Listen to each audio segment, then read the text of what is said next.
In the GB Newsroom, we bring you the news as it happens. With our team of dedicated journalists across the UK, we're ready to give you accurate reporting every day. When the news breaks, we'll be there with bulletins on GB News, the People's Channel, Britain's news channel. Your weekend starts here with Friday Night Live with me, Mark Dolan, 8 till 9 on GB News. Big stories, big guests and big laughs as we get you ready for a cracking weekend. That's Friday Night Live with Mark Dolan, Fridays 8 till 9 on GB News. Bring your own drinks, the admission's free. Good afternoon, Britain. Good afternoon, Britain. Join us, Tom and Emily, To find out what's happening in the heart of Westminster. and why it matters to you. Weekdays from midday, we bring you the most compelling stories from across the United Kingdom. And from your doorstep to our inbox, That's right, we want to hear from you, GB News. Britain's news channel.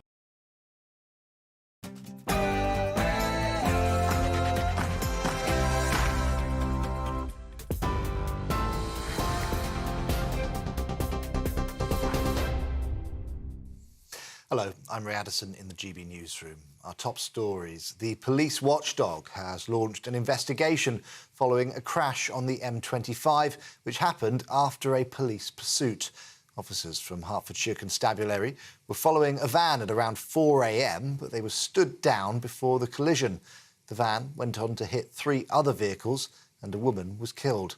Police say her family is being supported by specially trained officers. Now, a £20,000 reward is being offered for information that may lead to the arrest of a suspected chemical attacker. New video has been released of Abdul Azaidi in a Tesco store in North London on Wednesday.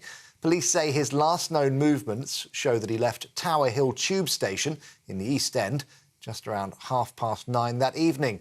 That was after a woman who was known to Azaidi and her 2 children were attacked. Forensic tests have shown that a concentrated corrosive substance was used, either liquid sodium hydroxide or carbonate. Former Met Police officer Norman Brennan believes time is running out for Azaidi. He's in severe pain. I would suggest sepsis or something like that is very likely to kick in, because when you have acid injuries, you need immediate emergency treatment. Well, we're 4 days on now. He's got quite a horrific injury. He's easily identifiable, but there are times where the police are looking for suspects where they temporarily outwit us. That's why the public have more eyes than the police. The police are doing all the background work. The Houthis have been urged to stop their reckless attacks on shipping in the Red Sea following the latest UK-US airstrikes in Yemen. Lord Cameron says the rebel group, which is backed by Iran, has been given repeated warnings to end its campaign, which he says threatens the freedom of navigation and puts innocent lives at risk. 36 sites across 13 locations in Yemen were targeted by coalition forces. A man's been arrested on suspicion of dangerous dog offences following the death of a woman in Essex. 68-year-old Esther Martin was reportedly visiting her 11-year-old grandson when she was attacked in Jaywick. The 2 dogs, thought to be XL bullies, were destroyed. Experts are yet to confirm their breed. The 39-year-old man remains in custody. Former Wales and British and Irish Lions fly half Barry John has died aged 79. He played in 5 Lions tests and was nicknamed the King after inspiring their 1971 victory over the All Blacks. His family says he'll be remembered as a loving granddad to his 11 grandchildren. And finally, the King has been seen in public for the first time since leaving hospital. He was spotted smiling and waving at a crowd gathered at St Mary's Magdalene Church in Sandringham. King Charles was discharged from hospital last Monday after being treated for an enlarged prostate.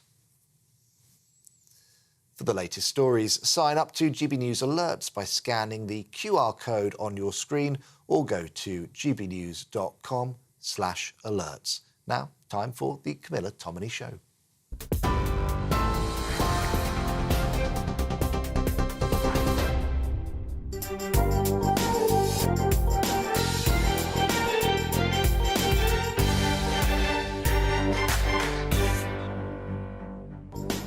Good morning and welcome to the Camila Tominey Show. It's been another busy week in Westminster. It's 4 years on since Brexit. Are we beginning to see the benefits of our exit from Europe? It looks like things are moving ahead in Northern Ireland, but only time will tell. Labour has been busy trying to woo big business, while the Conservatives are back focusing on illegal immigration again. I'll be grilling the Education Secretary, Gillian Coogan, about her new apprenticeship scheme encouraging 18-year-olds to go straight back into the classroom as teachers. I'll be speaking to the Shadow Minister for Creative Industries and Digital, Nigel Farage's nemesis, Sir Chris Bryant. Suella Braverman, the former Home Secretary, will be joining me live in the studio. I'll be asking for her reaction to the latest immigration figures and trying to get to the bottom of whether she is plotting against Rishi Sunak to take over the Tory leadership. I'll also be joined in the studio by former Tory donor Lord Farmer to ask him why the party is abandoning the family after a shocking survey published today has revealed 8 in 10 families think that the government is family unfriendly.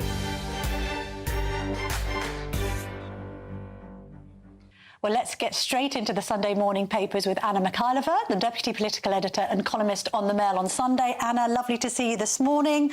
Well, it's interesting, isn't it? Because we've obviously seen these Air Force deployed again in the Middle East, while at the same time, a lot of the papers this morning are featuring this report about how underdefended or defenceless we actually are. Talk us through it. So the Defence Committee of MPs has published a landmark report pretty shockingly saying that the armed forces are simply not ready for a war. Obviously, there's been speculation that there might be a war with Russia on the horizon.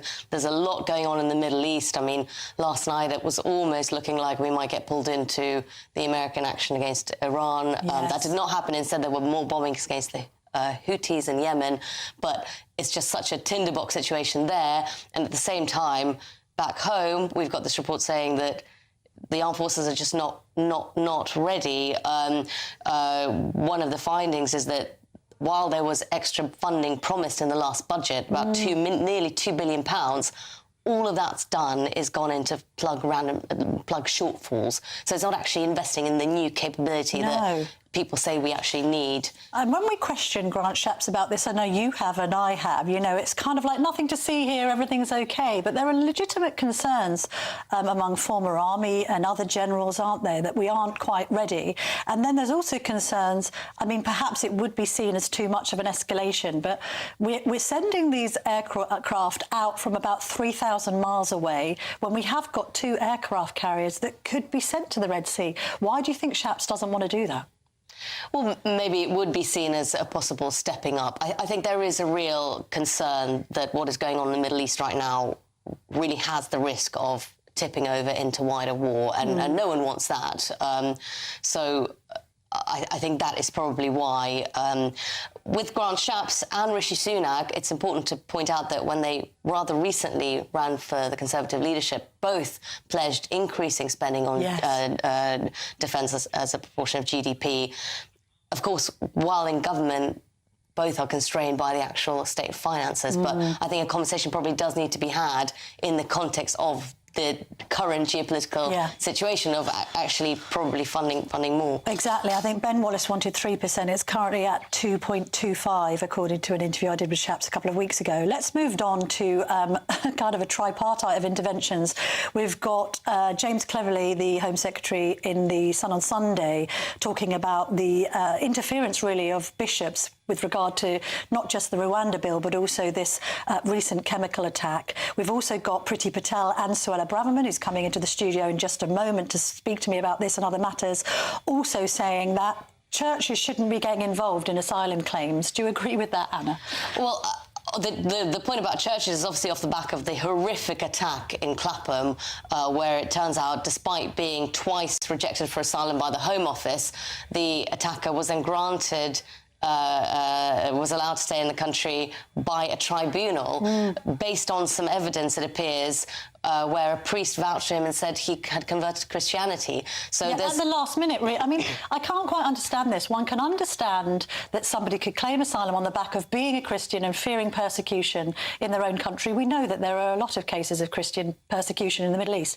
However, this is at the last minute, and there are other examples in the papers of this being used, I think, as a ruse. Well, so Suella Braverman, in her article in Telegraph, says that when she was shocked when she got to the Home Office, and says that this happens on an industrial scale, she claims. That churches, effectively, that in certain communities, people know which churches to approach and help find a friendly bishop. Yeah. Yes. The churches do deny this. They say, is this more a problem of the church almost wanting to, in a time when no one really wants to go to church, being sort of desperate for anyone? Yeah, anyone who comes and converts, they're happy with. So whether or not they're doing it knowingly is debatable. But Alan Mendoza, for example, has an op-ed. He runs the Henry Jackson Society. He has an interesting article in today's papers saying that there's actually no data on conversions to Christianity in asylum claims. So at the very least, we should be gathering the numbers to see whether or not this is a trend. Because all we have is these anecdotal examples like this, the Liverpool bomber. Yeah, it'd be good to know the numbers, wouldn't it? Exactly. Just very quickly on James Cleverly, I mean, he's not holding back on Justin Welby, is he? Archbishop warned on evil smugglers, basically making the point, you're on the wrong side here. Yes, and Justin Welby has been in the House of Lords criticising the Rwanda bill. He makes no secret that he's against the Rwanda bill. One of the problems the church has, people will say, is that they both don't want to be criticised about getting involved in these asylum claims, but also are so incredibly political over things like Rwanda that perhaps being political in this way and showing so obviously which side they're, I mean, shouldn't the clergy be apolitical so that they're representing parishioners who might be both for Rwanda and against? It's a strange conundrum. Let's move on to that other broad church, the Conservatives, because there's an interesting poll which is featured in almost all of the papers, but particularly The Sun on Sunday, says Penny's a winner in polls. So Penny Mordaunt is now the most popular successor to Rishi Sunak. Meanwhile, we read in the Sunday Times that Nigel Farage, of all people, my GB News fellow presenter, is going to be attending the launch of this popular conservatism comeback that's being spearheaded by Liz Truss. Popcorn, yes, that will be one of the political moments of this week. Nigel Farage is apparently attending in his capacity as the GB News presenter. Is he? OK, so journalistically he's attending, although we know he was at the Tory party conference. He went to another event featuring Liz Truss. What's Liz Truss up to, Anna, do you think? I think she's knowingly stirring the pot, would be the technical term for it. I think Liz Truss obviously knows that she has no future in a return leadership bid, but she makes no secret that she would probably like to be in a position of kingmaker in any future. I was going to say kingmaker rather than comeback queen, I think, is probably the best idea. There's an interesting sort of dual story in the Sunday Times talking about how we're in this slightly perverse situation that Keir Starmer is being sort of more strong on Israel than Lord Cameron, our Foreign Secretary. Cameron calling for Palestine to be recognised as a state. Starmer's not willing to go that far. Is this going to cost Labour Muslim votes, do you think? Well, it is already costing Labour Muslim votes, and Rochdale, the by-election in Rochdale, will be an interesting one to watch because George Galloway is standing there. So that will be so this month, and also other prominent Labour MPs are being challenged by Palestinian activists. The Sunday Times quotes a Labour MP saying that Cameron has, quote, outflanked us on Palestine, which they think is hemorrhaging both traditional Labour voters and Muslim voters.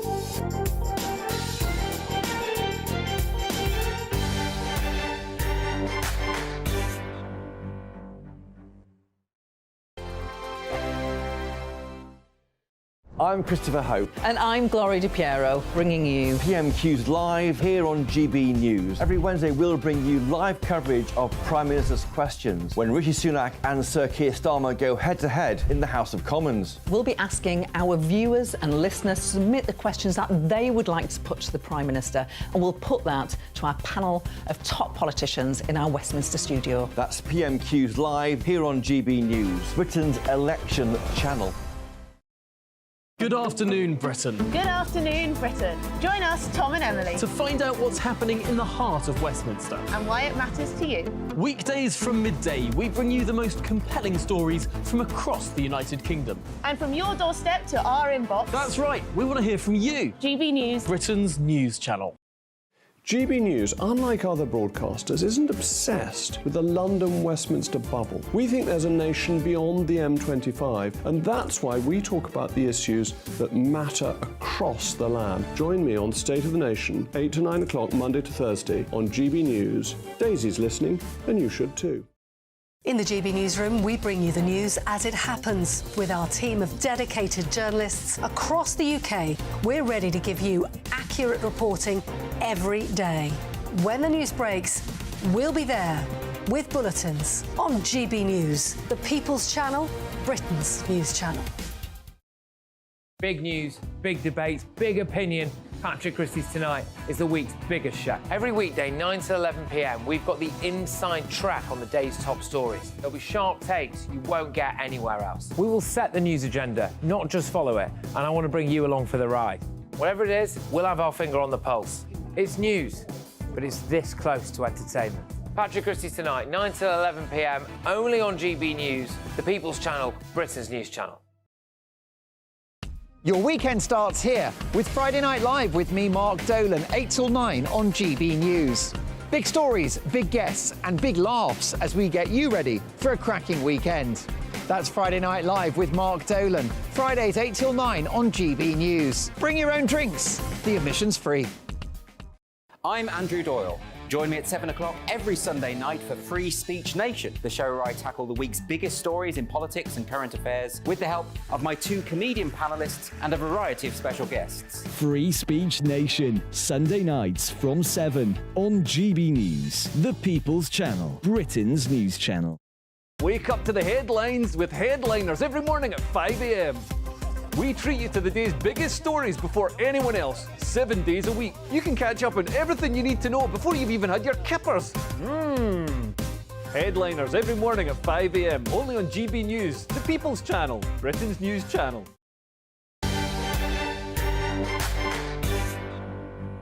Welcome back to the Camila Tominey Show. Lovely to have your company this Sunday morning. We're just waiting for Gillian Keegan, the Education Secretary. Minister, thank you very much for making the time. I've just been discussing with my newspaper guest there your plan for teacher apprentices. I suppose that does beg the question whether we are going to have the prospect of teenagers teaching teenagers. Well, I mean, we already have work placements going in to do the work placements at various age, but no, that's not the intention. About 70% of all the occupations in this country now you can access through an apprenticeship scheme. So we have completely revolutionised apprenticeships in this country, and they're also available to people of all ages. So if you want to be a space engineer or an accountant or a medical doctor, almost any job you can think of, you can now do it via an apprenticeship. And what I wanted to do is also bring that to teaching, because what you get is you broaden the amount of people who can access teaching. So those young people who want to do a degree apprenticeship, like I did all those years ago, can access a degree apprenticeship, teaching degree apprenticeship, and skip the student debt, so they'll earn and learn at the same time. But also for older people who may decide, you know what, this is a fantastic second career, I can give something back. Or there's a lot of, we've got 59,000 more teaching assistants than we had in 2010. Some of them would make fantastic teachers. So we just want to make the routes into the profession easier for them and more supportive if you need to earn and as well at the same time as you're learning. Although presumably these teaching apprentices will have to have studied maths to 18, because Rishi Sunak is expecting children to study maths to 18.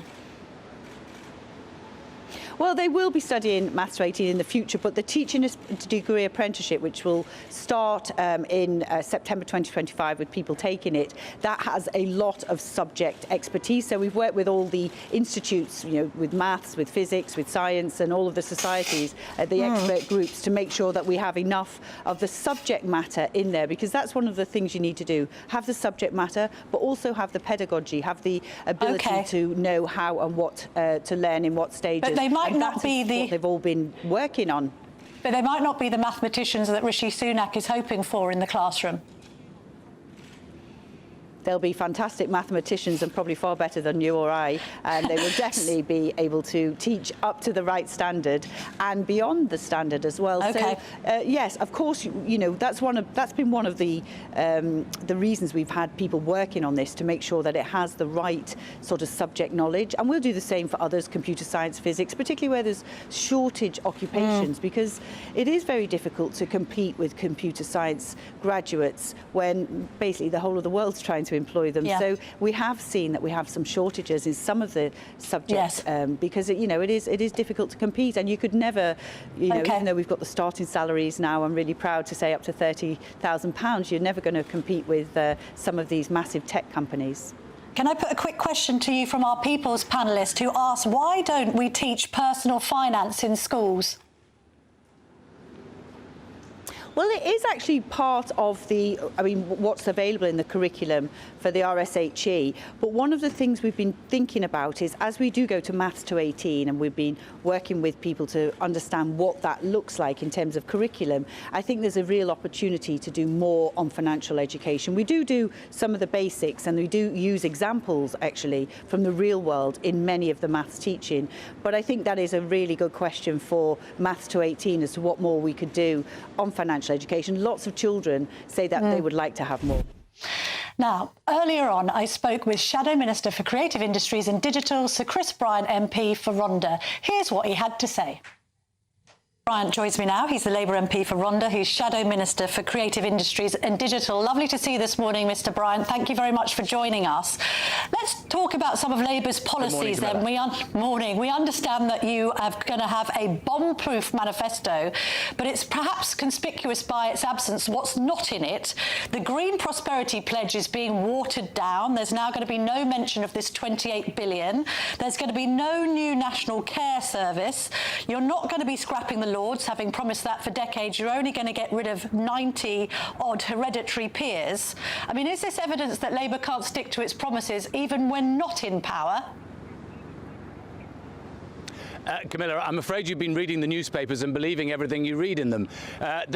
None of that is true. We are certainly committed to our £28 billion Green Prosperity Plan, because we want to make sure that we can protect our energy security in this country. We want to be able to capitalise on the jobs of the future for British people. We want to set up Great British Energy. We want to make all of that happen. Yes, sure, it's an ambitious commitment, but we are determined to make it happen. I can't tell you what day of what week it's going to happen, but for that matter, if you had Jeremy Hunt on here now, he wouldn't be able to tell you what the tax rates are going to be in 6 weeks' time or at the end of the year, or let alone what he's going to be spending in 2028, 2029. So, look, we want to be a credible government.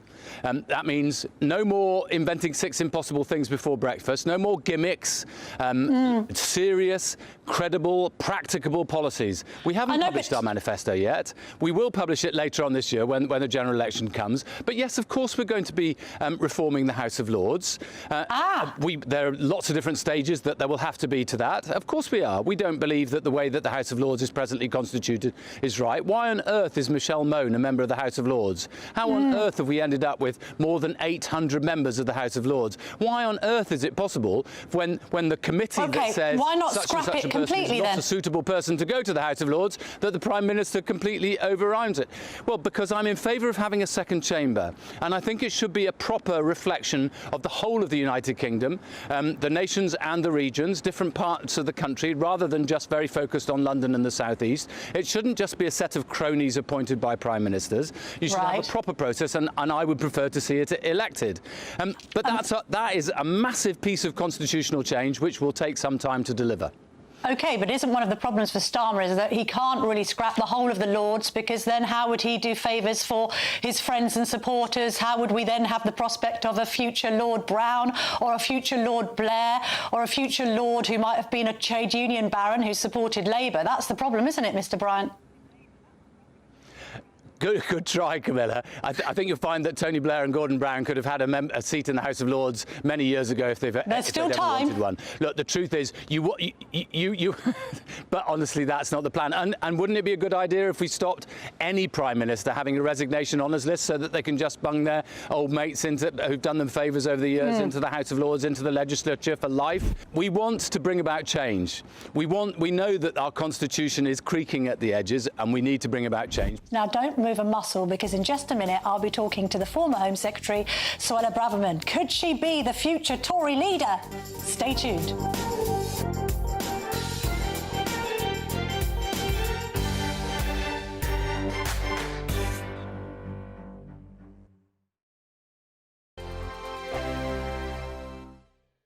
(2024), a battleground year. The year the nation decides. As the parties gear up their campaigns for the next general election. Who will be left standing when the British people make one of the biggest decisions of their lives? Who will rise? And who will fall? Let's find out together. For every moment, the highs, the lows, the twists and turns. We'll be with you for every step of this journey. In 2024, GB News is Britain's election channel. Your weekend starts here with Friday Night Live with me, Mark Dolan, 8 till 9 on GB News. Big stories, big guests and big laughs as we get you ready for a cracking weekend. That's Friday Night Live with Mark Dolan, Fridays 8 till 9 on GB News. Bring your own drinks, the admission's free. Wake up to the headlines with headliners every morning at 5 a.m. We treat you to the day's biggest stories before anyone else, 7 days a week. You can catch up on everything you need to know before you've even had your kippers. Headliners every morning at 5 a.m, only on GB News, the People's Channel, Britain's news channel. In the GB Newsroom, we bring you the news as it happens. With our team of dedicated journalists across the UK, we're ready to give you accurate reporting every day. When the news breaks, we'll be there with bulletins on GB News, the People's Channel, Britain's news channel. Big news, big debates, big opinion. Patrick Christie's Tonight is the week's biggest show. Every weekday, 9 to 11 p.m, we've got the inside track on the day's top stories. There'll be sharp takes you won't get anywhere else. We will set the news agenda, not just follow it, and I want to bring you along for the ride. Whatever it is, we'll have our finger on the pulse. It's news, but it's this close to entertainment. Patrick Christie's Tonight, 9 to 11 p.m, only on GB News, the People's Channel, Britain's news channel. Good afternoon, Britain. Good afternoon, Britain. Join us, Tom and Emily, To find out what's happening in the heart of Westminster. and why it matters to you. Weekdays from midday, we bring you the most compelling stories from across the United Kingdom. And from your doorstep to our inbox, That's right, we want to hear from you. GB News, Britain's news channel. GB News, unlike other broadcasters, isn't obsessed with the London-Westminster bubble. We think there's a nation beyond the M25, and that's why we talk about the issues that matter across the land. Join me on State of the Nation, 8 to 9 o'clock, Monday to Thursday, on GB News. Daisy's listening, and you should too. I'm Andrew Doyle. Join me at 7 o'clock every Sunday night for Free Speech Nation, the show where I tackle the week's biggest stories in politics and current affairs with the help of my two comedian panellists and a variety of special guests. Free Speech Nation, Sunday nights from 7 on GB News, the People's Channel, Britain's news channel. Welcome back to the Camila Tominey Show on GB News. I'm delighted to be joined now by the former Home Secretary, Suella Braverman, MP for Fareham, in the studio, live and dangerous. No, not necessarily. It's interesting because I haven't actually spoken to you at length since your resignation. Let's just go back to that moment if we can, because it's still probably fresh in people's memories. I mean, you were quite critical of Rishi Sunak and the government in your resignation letter. I suppose the general impression that people were given was that you might have been... I appreciate you resigned, but you might have been forced out because you were too right-wing. Actually, I think that is my assessment of it, actually, or too honest. You know, I approach the role as Home Secretary as a privilege. It's always a privilege to take these jobs. And I wanted to make a difference. I really wanted to do what was necessary to stop the boats, because I know the British people really care about that. I really wanted to limit legal migration. I really wanted to improve policing. And I saw it as an opportunity to be really honest for the British people, even if that was going to be difficult, even if that might make me unpopular. And I think that jarred with the Prime Minister, and ultimately we had too many disagreements on policy, whether it was relating to migration, policing or other matters. And so, you know, a working relationship can't really survive in those circumstances. I mean, it was kind of preluded by a pretty difficult week for you. You were criticised for your comments about homelessness, sort of likening it to a lifestyle choice. You were criticised for saying that the police had played favourites when it came to the pro-Palestinian marches. Do you regret any of that in hindsight? Well, what I would say is, I mean, I didn't say that homelessness is a lifestyle choice. That for us. What I actually said was that people who are homeless require a huge amount of compassion and support. And that's why I'm really proud that we have a massive package of holistic resources to help people who fall on hard times and who need support to get back on track with their lives, whether it's to deal with their mental health problems, to deal with addiction problems, to deal with housing or employment matters. But there's also an element that we can't shy away from, which is that there's a cohort of people who are refusing offers of accommodation by the council. So are you saying that they are therefore choosing to be homeless? Who are using tents for criminality, such as prostitution or drug dealing, and who are causing antisocial behaviour and criminality in their communities. I've seen it in my community, in my constituency. The council has worked for years to try and get these people off the streets, offers of accommodation repeatedly, offers of help, refused time and time again. And in those circumstances, a firm but fair approach is needed. And I think that's another example of where honesty can sometimes get you into trouble. I mean, with regard to the police, is it right for a Home Secretary to be that critical of the police and how they're carrying out operations, the Met? Well, again, I don't think I actually did, interfere in any operational decisions. Playing favourites, you still stand by that? Do you think they are playing favourites and that they're favouritising, I guess, pro-Palestinians over Jews and Israelis? Well, what we've seen, and let's look at the facts, is now months of hateful marches taking place as a regular fixture on the streets of Britain. We've seen people chanting jihad and the police turning a blind eye. There's very many different reasons for explanations for jihad, apparently. That was a low point for me when the Met Police came out and justified the chanting of jihad. They had some people who were extremists actually advising them in the heart of their team. We've seen London and other cities become no-go areas for Jewish people now on a regular basis. We've seen flagrant and brazen anti-Semitism, which has now become normalised. So should these marches have been stopped? Should they be stopped? You've got this sort of tug-of-war going on, as far as I can tell, between the Met Police saying, oh, well, we can't stop them, and the government saying, yeah, you can, you have got the power. Have they got the power to stop them? Yes. The law is very clear that this is a decision that has to be initiated by the Met Police. And so when I was Home Secretary, I was in a real tussle with the police. So you're saying to Mark Rowley, you've got to stop these marches, and he's saying what? I made it clear that my view was that the march should not have gone ahead on Armistice Day. That day of deep reverence, national significance, was almost sacrosanct. But in general, I mean, is there an argument to say, look, you've made your point now, you shouldn't be marching at all? I think, actually, there is a case for giving ministers, the Home Secretary, more powers to ban a march. What happened was I was powerless in law. I didn't have a power to ban that march on Armistice Day. It was down to the Met Police. I believe they made the wrong decision. I said so. But we've heard this quite a lot. I mean, even under Cressida Dick's reign, this idea that the police and the Home Office are somehow at loggerheads. Is that the reality of the situation at times? Actually, no. I had a very good working relationship with the police. And I'm pro-police. Except on that issue, I felt I needed to speak up for the British people and be honest about it. I backed the police with one of the largest pay settlements that they got. I backed the police on improving their powers when it came to disciplining rogue police officers. I increased their powers when it came to protesters and militant disruptors on our streets. So I was pro-police as a Home Secretary, but I also felt that the quid pro quo for that was also to challenge them when they were getting it wrong. Have you spoken to Rishi Sunak since you left office? That's a good question. I don't think so, no. And in your resignation letter, you talked about someone needing to be honest. Your plan is not working. We have endured record election defeats. Your resets have failed, and we are running out of time. You need to change course urgently. What does that mean, change course? Change leader?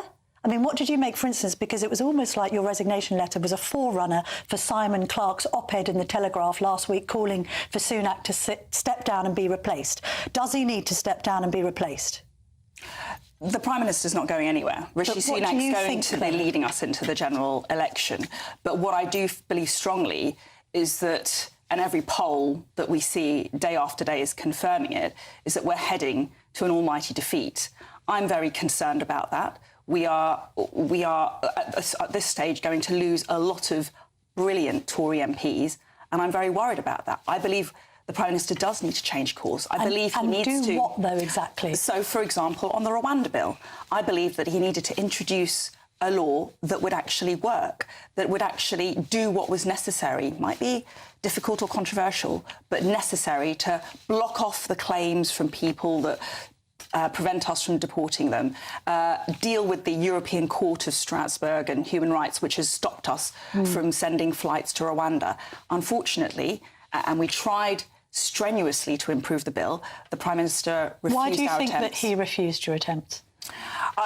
You'd have to ask him. What's your interpretation of events? I think that, you know, there's a sense in government that we have to compromise and tweaking is sufficient. Why do you think the government needs to compromise? Are they kowtowing to the One Nation caucus? Does he think that your attempts to strengthen the bill are too right-wing? What's the truth of this? I mean, I think that, you know, what we were proposing to the Rwanda bill was to exclude individual claims, pretty much, you know, totally, and then also prevent the Strasbourg court from actually blocking flights from taking off. That would have been somewhat controversial amongst the international community, amongst certain sectors, the legal community, for example. And I think that there's a sense that we don't want to upset certain groups. I mean, is there an argument, and it's a little bit sort of shades of Brexit, but that a bill is better than no bill? I would have said that a few years ago, but we're now on our third bill. We passed the Nationality and Borders Act, and that fell short and didn't work. We passed the Illegal Migration Act. I introduced that. I had to accept compromises, and I'm afraid that's fallen short. We've now introduced a third bill, and I'm afraid it won't stop the boats. It won't fix this problem because it falls short, and I wasn't willing to bite my tongue on another occasion and just wave this thing through. So when this bill comes back to the Commons, how will you vote? Well, I've already voted against it. So you predict So I've lodged my opposition to it. I don't believe it will work, and I'm not willing to be complicit in a sham. I believe that the British people deserve better. So you'll vote against? I don't know how I'll vote in subsequent matters. I think that's actually immaterial.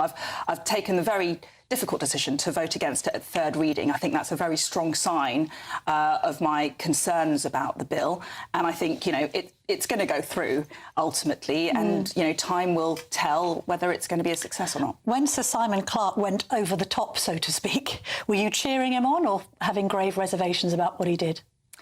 Listen, I didn't know that Simon was going to say what he was going to say, and I have a huge amount of respect and admiration for Simon. He's an incredibly brave and, again, plain-speaking and honest politician. He's also one of the nicest people you'll meet in Parliament, That sounds quite supportive of him, then, because he obviously got a lot of flack from other Tories in WhatsApp groups saying, you know, this was absolute madness. You can't replace a Prime Minister now, this close to the next general election. I mean, what do you think? Can you replace a Prime Minister this close to the next general election?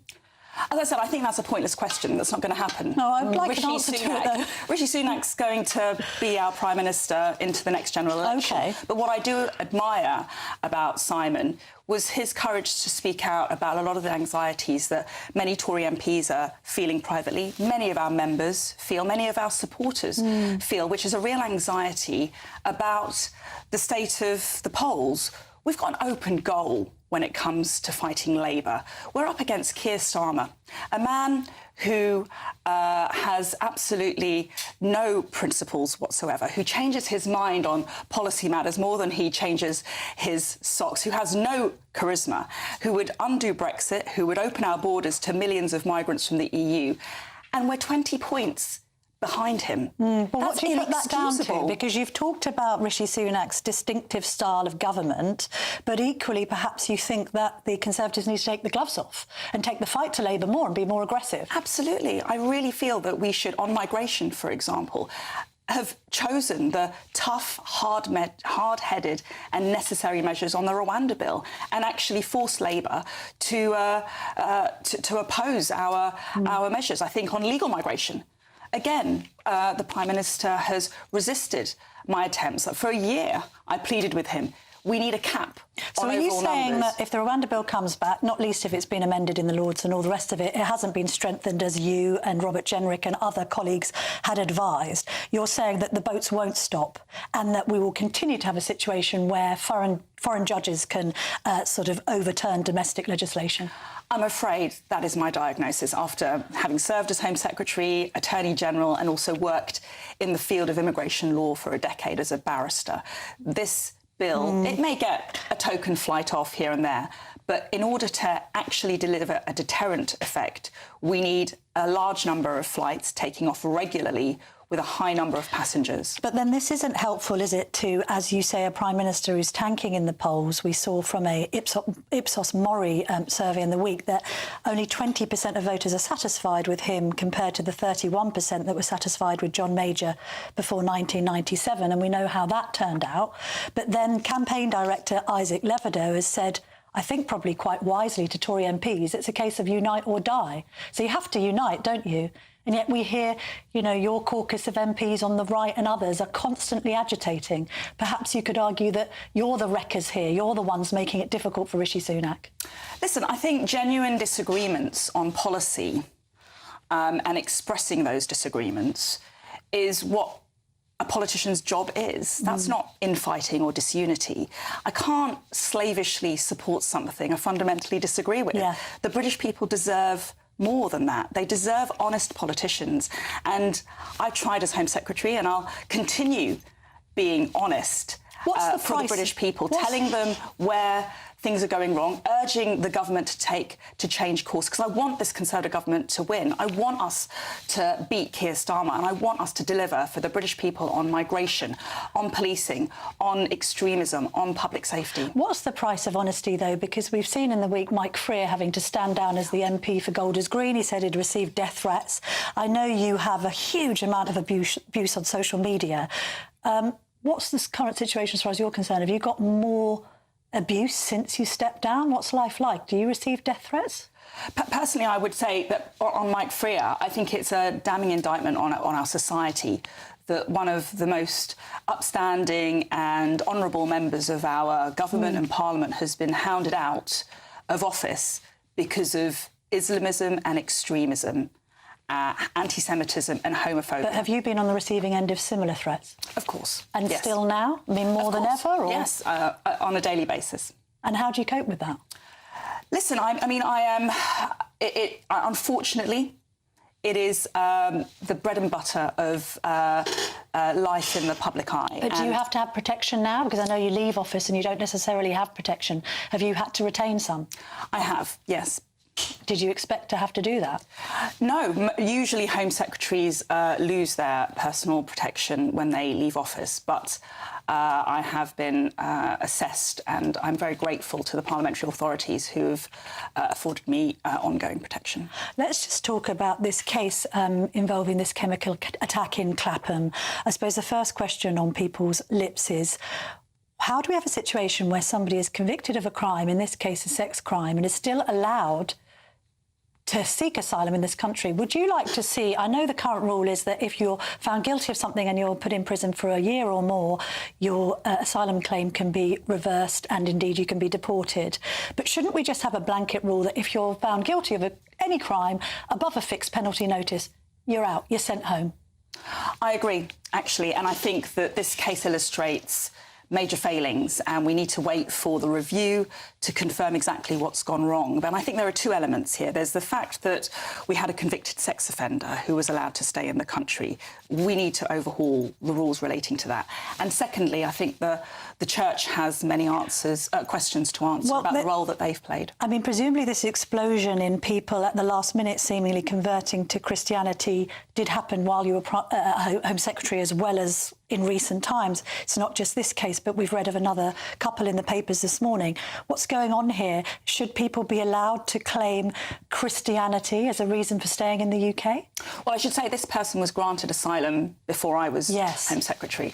But what we've seen and what I became aware of was many churches around the country facilitating bogus asylum claims, effectively rubber stamping people who turn up to church and say they want to convert to Christianity, and that would be something that could bolster their asylum claim. So what should be done? I mean, there may well be some people who have legitimately converted to Christianity, and they do legitimately fear persecution if they return to their home country. How can we crack down on this? How can we police this? Well, when I was Home Secretary, I set up a dedicated task force to look at some of the dubious practices that are going on to enable bogus asylum claims, whether it's dodgy lawyers who facilitate fraudulent claims, whether it's other so-called professionals enabling this sordid business. And with more reporting, more investigations and tougher enforcement, they can be rooted out. And we did see a few results, and that work I urge the government to continue in earnest. But I do think as well, this thing about the Church and what we've seen over the last few days raises serious questions about the rigour with which the Church is applying their processes.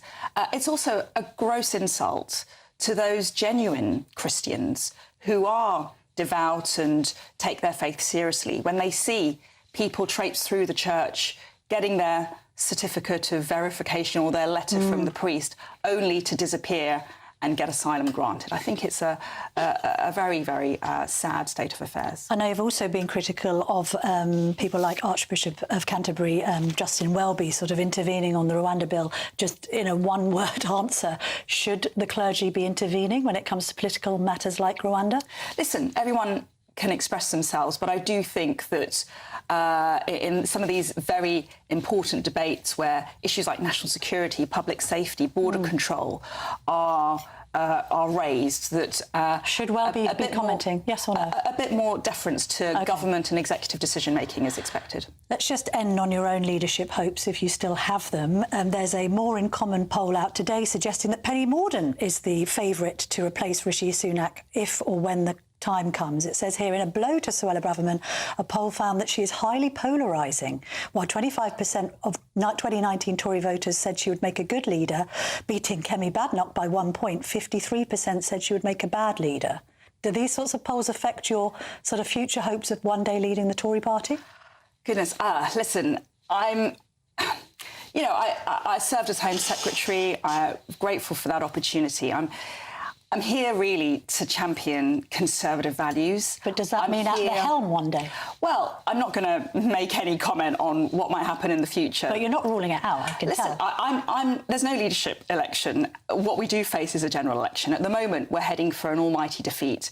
My objective is to do whatever it takes to avert that, and I want to encourage the Prime Minister to change course. Whatever it takes, sir. Yeah, I want us to adopt some policies that potentially stop a leadership the votes. challenge? Oh, no, absolutely not. No, I mean, listen, there is going to be no leadership challenge to Rishi Sunak before the general election. He's heading us, unfortunately, right now to a defeat. We need to do everything we can to avoid that. Let's get some policies that actually deliver for the British people, lowering migration, stopping the boats, getting some common sense policing, and actually restoring Britain to the rightful place that it deserves. It's a good place to end, I think. Suella Braverman, thank you very much indeed for joining me this morning. Still more to come. I'm going to be speaking to Lord Farmer, the former Tory donor, and asking him whether the Tory party has become family unfriendly. Stay tuned.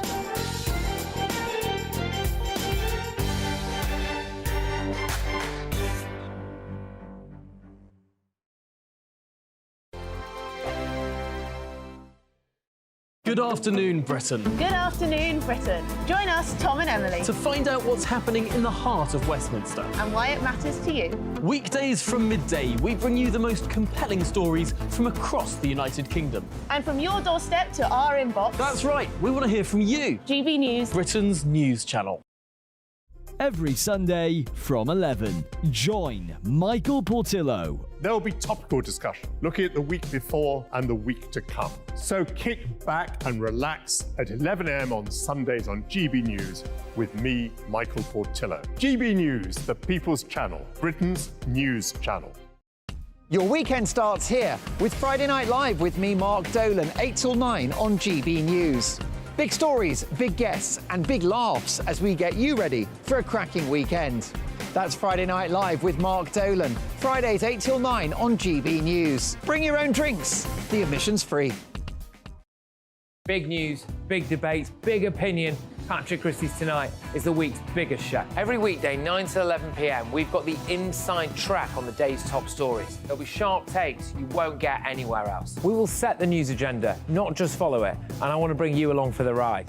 Whatever it is, we'll have our finger on the pulse. It's news, but it's this close to entertainment.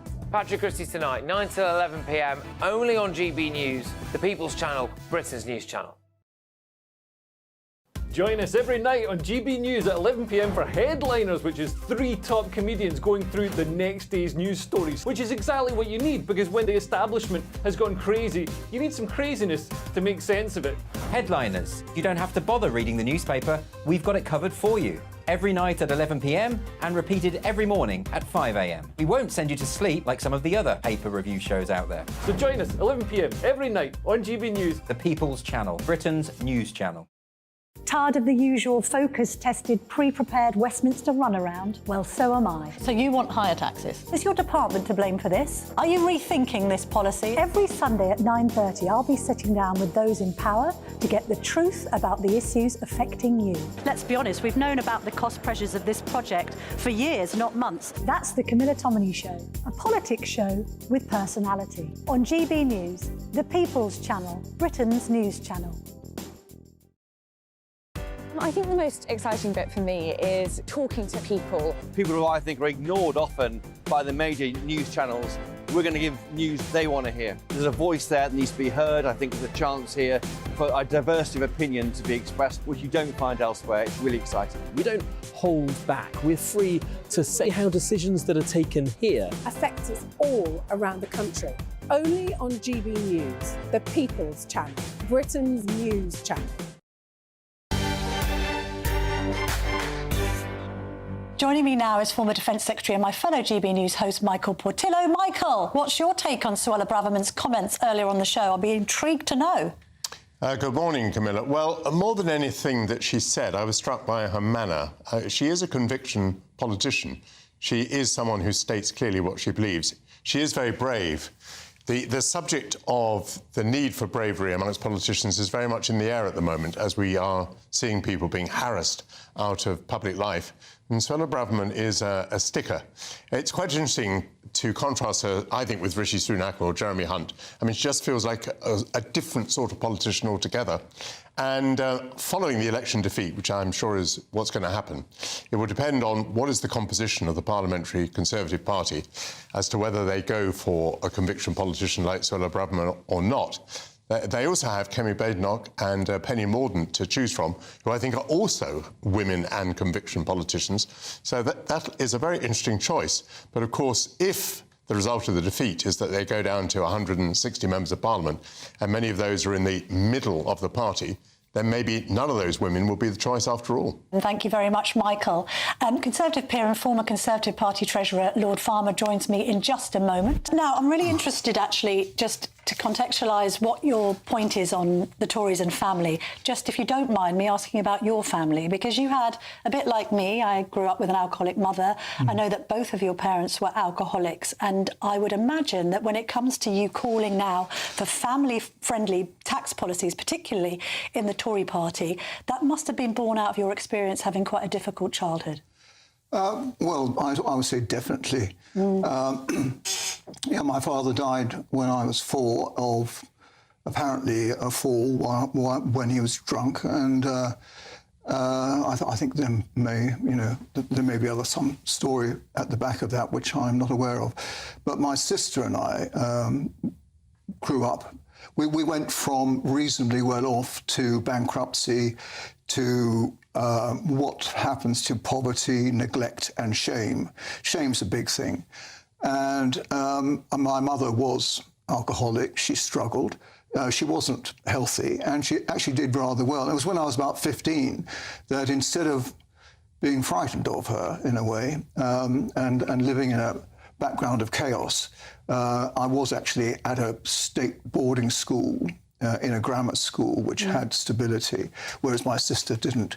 But it was when I was about 15 that it sort of...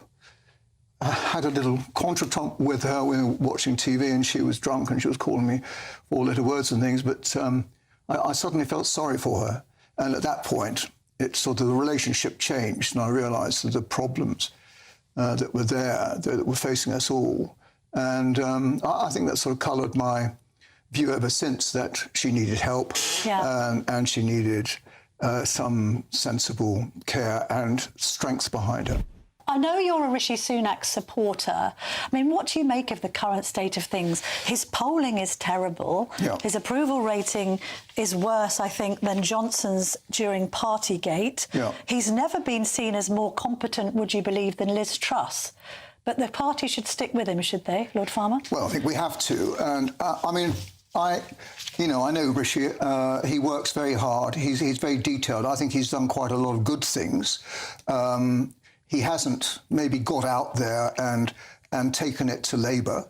He isn't fighting Labour. It's difficult to fight Labour when they have no policies to fight. I mean, they're very canny. I think, they got the policy on aspiration where they're going to put VAT on school fees. But, apart from that, what else are they going to do? So I think it's difficult to fight. But, if he takes our recommendations on families and other retail policies, we've still got months before the election. Yeah. Things change around very, very quickly. And actually, Starmer and the Labour Party, what are they offering? Yeah. So take the fight to Labour is your conclusion, Lord Farmer. Take the fight to Labour with retail policies like a family budget. Brilliant. Lord Farmer, thank you very much indeed for joining us this morning. Former party treasurer, GB News shareholder. And supporter. And supporter. Thank you very much.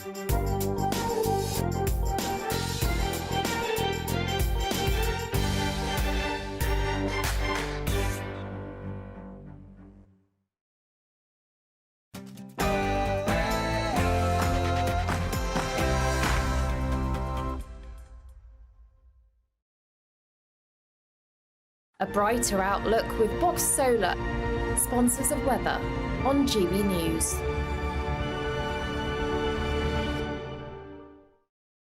Hello there, good evening. I'm Jonathan Vautry here with your GB News weather forecast provided by the Met Office. If you remember what weather conditions you had on Sunday, you'll probably see very similar conditions on Monday as we start off the new week. Systems are very slow moving at the moment, high pressure situated towards the south, but this weather front has become stalled across areas of Scotland and will provide very persistent rainfall across particularly western districts, the Highlands, Argyll and Bute as we head throughout the night. A rain warning is enforced and some flooding and disruption is possible. Elsewhere, a reasonably cloudy night. There's some clearer spells developing through central areas at times. Mild for all of us though, temperatures not dropping much lower than 9 or 7 degrees Celsius. A chillier start to the new week for the far north of Scotland though, with a touch of frost. And as this rain band just pushes ever so slightly northwards into the cold air ahead of it, we could see a touch of snow for the likes of Caithness, Sutherland, even to lower levels for a time. But that rain will really be persistent across western areas and it's going to provide a very miserable and wet day here. Again, relatively blustery and cloudy for most other areas. Some patches of drizzle to watch out for. Mist and murk around coastal districts. Temperatures a touch down compared to the weekend, around 9 to 12 degrees Celsius. On Tuesday, that rain band will eventually push its way slightly further southward, so moving into Northern Ireland, Northern England, a bit of mountain snow possible here as well. To the south, you hold on to that mild, cloudy, blustery theme, but to the north, we open up the doors to something a touch brighter, with some snow showers, but also colder. And those colder conditions are slowly going to push their way across other areas of the UK throughout the forthcoming week. Bye-bye.